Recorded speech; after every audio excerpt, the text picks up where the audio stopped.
for just a few minutes, please. So I hope everyone got this thing here to run. So the first question was to implement remove entry, and so the idea was that you should just be able to copy and paste what's in lookup entry. And so we just call remove,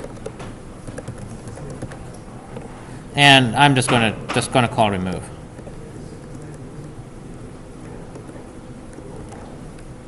Just like that. And so then we'll run it. Now I have to navigate to that deptr thing, and now let's just look up an entry. Okay. Phone. Here it is. Now let's remove an entry. And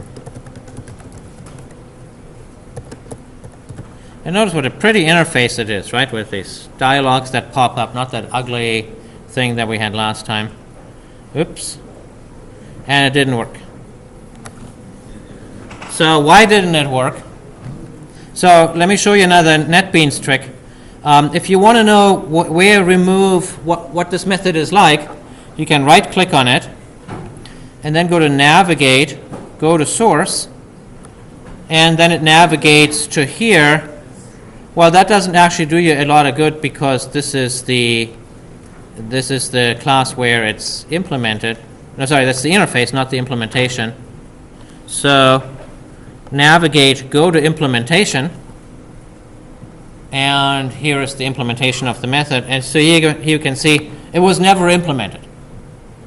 So that's why it doesn't work.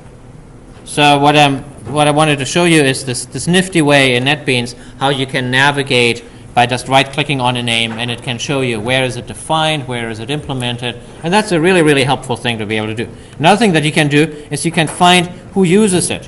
When you click on Find Usages, then it tells you where it was used, and we're back to where we started at. In particular, in a larger project that you're not familiar with, really, really helpful to get around.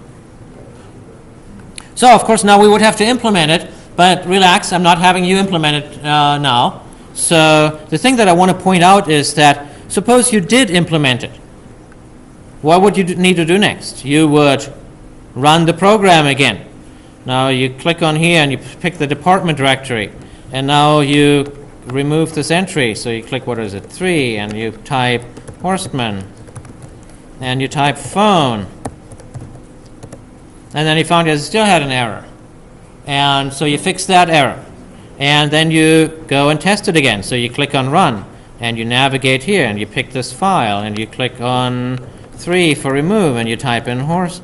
You get the idea, right? You have to do the same mouse clicks and keyboard taps over and over and over again.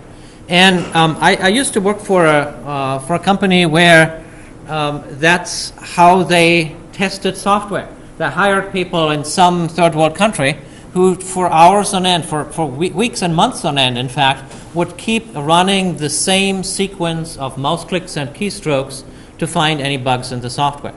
And they didn't find very many bugs, actually, because it was so tedious, and they never looked in the right place. And so it's a very bad way of debugging software. And so we don't really want to do it. The way we want to debug software is so that something that we can fix the code, and then something can happen completely automatically. And in order to be able to do that automation is incredibly important to be productive in this field.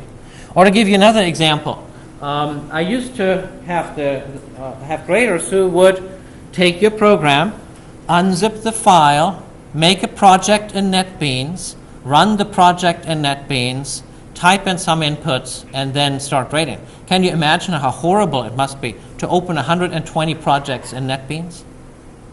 And so anything that involves like mouse clicks and is really, really bad for automation. And so what this entire lab is going to go through is to get you away from the mouse. And so this was just a motivational thing to get you here. So where we really want to get is here. So if you haven't gotten this this thing here to work, it's not really important. The only reason was I wanted to get you to the point where you get sick of mouse clicks. Part B is where the action starts. So drop part A if you're still hung up on it, and move right on to part B, and I want to see those terminal screens. So I'm going to walk around and make sure that with every one of you, I'm going to see one of these terminal screens. Here's one. All right, so here's mine. And so you'll be getting a similar one. Does he have Segway like everybody? We'll find out soon enough. Oh, okay.